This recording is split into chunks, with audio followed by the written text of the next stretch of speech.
Mark's gospel that I read from just a moment ago is the most direct, the most succinct, the most urgent of all the gospels.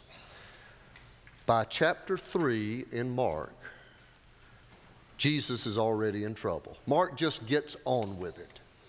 By chapter 3, Jesus has broken Sabbath laws, he's healed, he's gotten in trouble, and in fact stirred up so much trouble after choosing the 12 apostles that he goes home and a huge crowd follows him and shouts their accusations that Jesus has gone mad. That's right.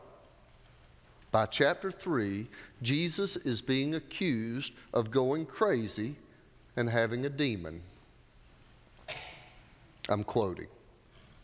He's gone out of his mind. And the scribes who came down from Jerusalem said, he has Beelzebul, and by the ruler of the demons, he casts out our demons. You recognize Beelzebul because you took college English. And you know that that's the name for the devil that John Milton used, used in Paradise Lost. It's an old Coptic name that made it all these years. But at the core of this, Jesus is being accused of going nuts. And worse, he's said to have a devil in him. Well, his response to their accusation is classic. They accuse him of casting out demons in the name of Beelzebul, and his response is, really? How can Satan cast out Satan? If a kingdom or a house is divided against itself, it won't stand long. In other words, if your accusation is that Satan is at battle with Satan, just stand back and watch till it's over. Not much of an accusation, is it? We have probably said Satan, Beelzebul, and the devil more times already than we've said all year, haven't we? That's just language we don't use much anymore, is it? We have a little more refined language when we talk about evil and craziness. For instance, just a few chapters later in Mark's gospel, the Gerasene demoniac who runs crazed in the tombs, said to have had a devil. Well, in our day, we would have a more precise diagnosis on the nature of his mental illness. It'd be a little more tightly characterized, and we wouldn't use demon language anymore. But in that day, people who've gone crazy were said to have had a demon. And that's why the crowd that's challenging Jesus is saying that he's got a demon. They said to do the things he's been doing around town, he must be demon-possessed. Now, we use different language, but in all of our refinement and diagnosis, we might also be missing something vital. Since we don't often use demon language anymore, since we don't talk about Satan or the devil or Beelzebul, we could also be at risk of missing the fact that there is real evil in the world. C.S. Lewis is right. There are two equal and opposite errors into which our race can fall about the devils. One is to disbelieve in their existence. The other is to believe and feel an excessive and unhealthy interest in them.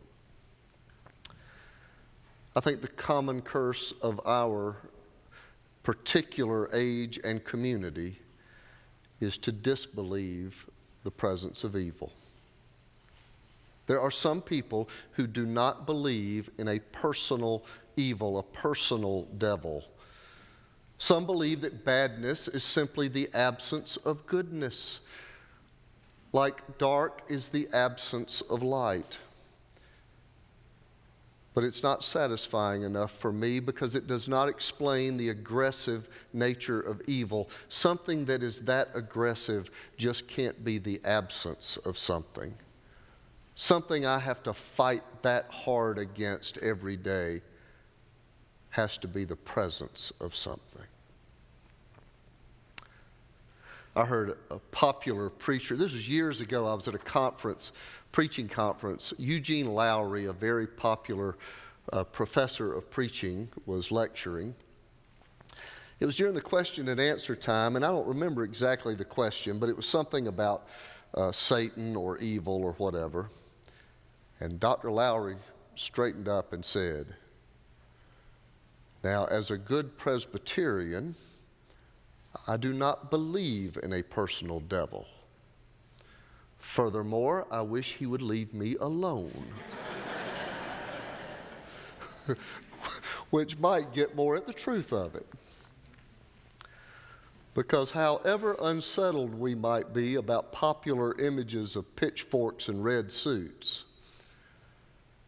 we can't deny that there is an aggressive force that is in opposition to God's beauty in the world. And there really are three different kinds of evil, I think, that we have to deal with in our living. First is the tragedy that is not the failure of human conflict, of human conduct.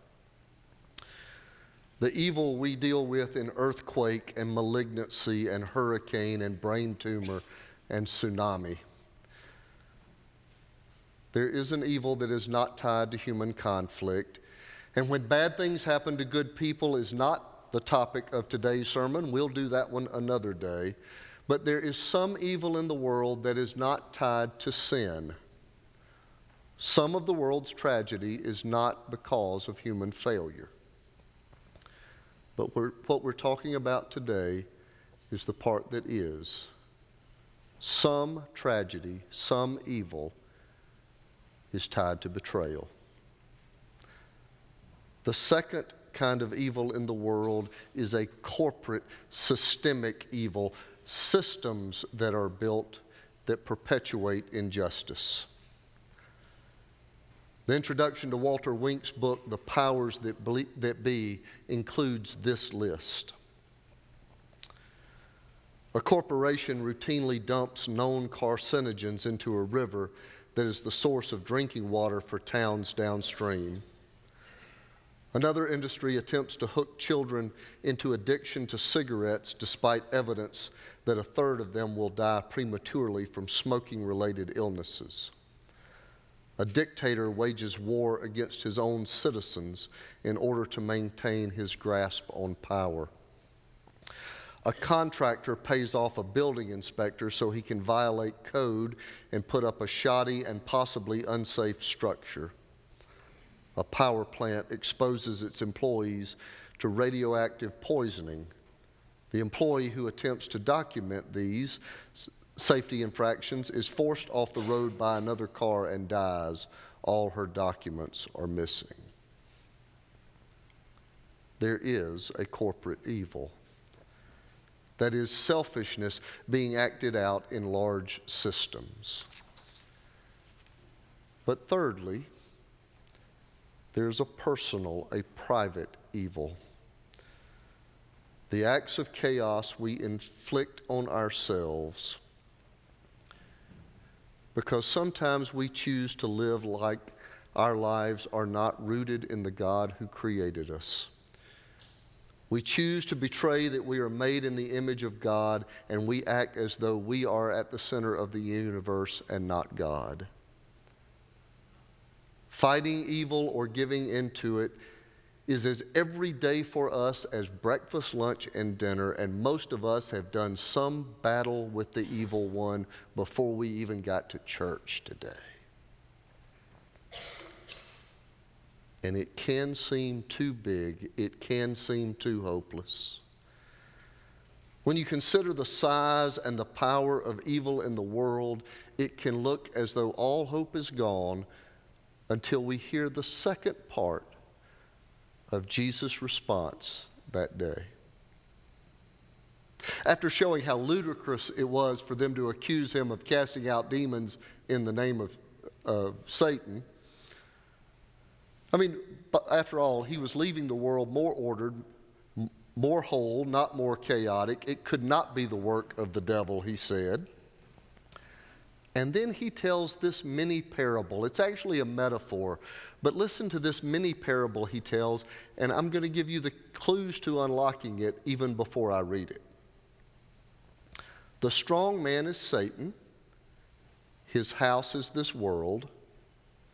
His possessions are those people and systems under his control. The one entering the house and plundering is Jesus, who is casting out the evil spirits.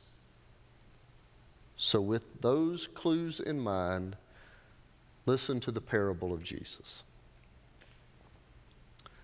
But no one can enter a strong man's house and plunder his property without first tying up the strong man. Then indeed the house can be plundered. Do you see, the metaphor confirms that Jesus is not acting under the power of Satan. His activity is an attack on the household of Satan. The logic of the metaphor is not merely that Jesus would be strong enough to defeat Satan, but he is able to plunder Satan's house because he has already bound him up. In the power of Jesus, evil does not win. At the core of today's message is, in the power of Jesus, evil does not win. We're not to be fooled. Corporate and private evil are real. There is a systemic evil in the world. Do you know that if all the food thrown away in a day were collected and redistributed, there would be no world hunger? That is a corporate evil. We're spending millions to figure out how to clone sheep and haven't figured out the redistribution of food. Prejudice is a form of system-supported evil. Systemic injustice. And we think these things don't happen. Y'all know that I just got back from Turkey. The week before I got to Turkey, a judge had been arrested. Now let me tell you how that happens. A few weeks ago, a newspaper man had written an article about corruption in the government. And the police soon showed up at his house and his business and looked around till they found something they could charge him with and put him in jail. And then when his case came to court, the judge looked at all the evidence and said, there is no case here. I've got to let this man go. And when he did, the police came to his house and to his office and rounded up enough stuff that they were able to put him in jail. There are systems of corporate evil. And I don't have to convince you, because you know private evil all too well. You are tempted by the woman at work. You're tempted to fudge a little if nobody gets hurt. You're tempted to have just one glass to take the edge off, even though you know you're prone to abuse. You're tempted to download a term paper and just turn it in from the internet. And while you're on the internet, you're tempted to look at some other sites there too. Whether you picture Satan with a red suit, tail, and pitchfork, you cannot deny there is an aggressive, personal evil in the world. Satan is real. Evil is rampant. But the good news of today's story is that evil does not win. Jesus Christ has bound the strong man. When we immerse our life in the life of Christ, when we live for his values, stand for what is good and right, evil does not win. In the power of prayer, in the support of community, we can defeat any personal evil that threatens to tear us down. If we can take our convictions about what is good and right to the workplace and to the voting booth, we will do our part to dismantle the corporate evil But the big news today is that in the final day, when the last count is taken, evil does not win. Jesus has bound the strong man, and evil is defeated. My friend Lanny Rich is not here today, a member of this congregation. He and I traveled together to West Palm Beach, Florida, 13 and a half years ago or so.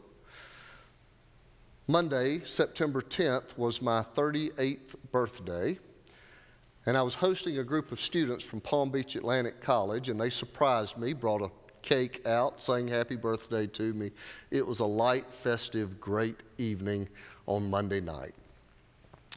Tuesday morning, I was in my hotel room stuffing things into my suitcase, and Lanny pounded on the door between our hotel rooms and said, "Have you got your television on?" No.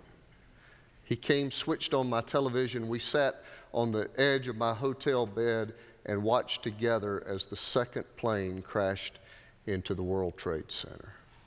And the world had changed, and the strong man had struck hard. Evil scored points, and we knew it. Our flight home was grounded. We were in South Florida. We had to get a rental car and drive all the way back to Atlanta because there were no flights. As a part of that trip home, I'm remembering that I've got to preach Sunday, and whatever I have phoned in to the church secretary, my sermon on Jehoiachim or how to be a good parent wasn't going to get it for that Sunday. I had to think about something new to preach. Meanwhile, while I was trapped in South Florida, George Worth at First Presbyterian Church here in Atlanta and my colleague at the seminary, John Claypool, were on the phone with each other dealing with the same issue. This is the story the way I heard it. George Worth had asked the celebrated preacher John Claypool to preach for him on that Sunday. And after the attack, Dr. Claypool called Dr. Worth and said, "Surely after what has happened, you would like for me to step aside because you would like to speak to your congregation. And I'm happy to step aside from this invitation and let you address the people of First Pres." Dr. Worth, as I heard the stories, said demurely, "No, I, among others, need to hear a word from John Claypool this Sunday." I heard that sermon weeks later and wished I had heard it before I preached that week. It was gorgeous. And the most enduring image from that sermon was a refrain from a 14th century poet named William Langland. It's a line from a poem that inspired a book title by Madeline Engel years later, and it also inspired this sermon by Dr. Claypool. This poet's line he repeated more than once throughout the sermon after that great evil had happened. This is the line: "But all the wickedness in the world which man may do or think is no more to the mercy of God than a live coal dropped in the sea." The strong man has been bound. Evil does not win. All of the evil ever done or thought of compared to the mercy of God is like a live coal dropped in the sea. The good news of Jesus Christ for us today is that the strong man loses and the victory is ours. Let us stand and sing and celebrate what it means to live inside that victory.